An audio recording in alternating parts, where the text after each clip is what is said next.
When I was 18, I had just moved to a new state to start college soon.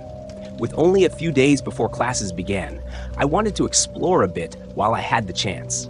The area around the campus was teeming with forests and hills, offering plenty of outdoor activities. So, one afternoon, I found a trail that looked appealing and drove down to walk it. Online, it said the trail was only an hour-long trip, so I didn't bring much, just a camelback for water. At the trailhead, there were no other cars parked, making me assume I was alone. But not far in, I walked past another hiker. He was sitting on a fallen tree off the side of the trail and nodded at me as I passed. He appeared to be on his way out, judging by his sweat and somewhat dirty appearance, suggesting he'd been outside for a while already. I continued walking for about 30 more minutes, keeping to myself and listening to music, when suddenly I heard a man's voice yelling. I turned around and saw the same person I had passed earlier, waving to get my attention. I stopped and waited as he jogged up to me. He mentioned the trail name I was on in a questioning manner, and I responded that it was indeed the one I was following. He then pointed to my right. I looked over and saw another trail going into the trees. It looked almost identical, as both trails were just thin lines of dirt.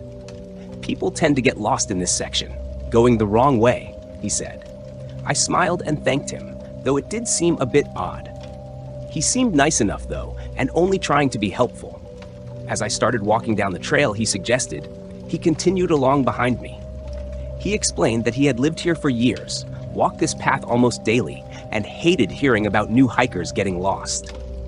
At the time, it made sense to me, and I kept up the small talk, not having much choice since he was right behind me. After a few minutes, the conversation died down, and we walked in silence for a while, still side by side but not talking. The trail went straight for a long time, and after a good 45 minutes, I realized how far we'd walked.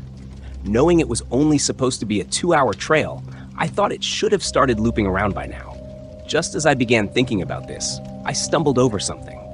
It was a rusty railroad track, half buried in the dirt. Surprised, I looked up and saw, not far from the trail, an abandoned mine.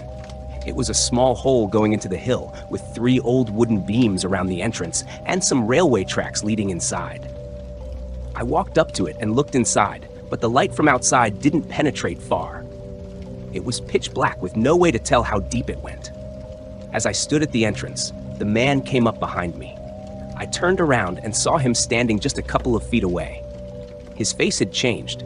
It no longer had that harmless look. "Go in," he said in an eerily monotone voice, nothing like how he had spoken before.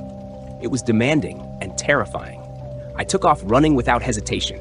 He tried to grab me, but once I got a few feet away, I didn't hear him chasing me. As I entered the trees, I looked back, and the man was gone. He must have gone right into the abandoned mine. I ran all the way back to the start of the trail, got into my car, and left the forest. That being my first real experience outside my hometown was really unfortunate, but I learned a lot from it. I had blindly trusted a random person I had just met, and it could have been the last thing I ever did. Had I gone into that mine, I don't think I would have ever come out.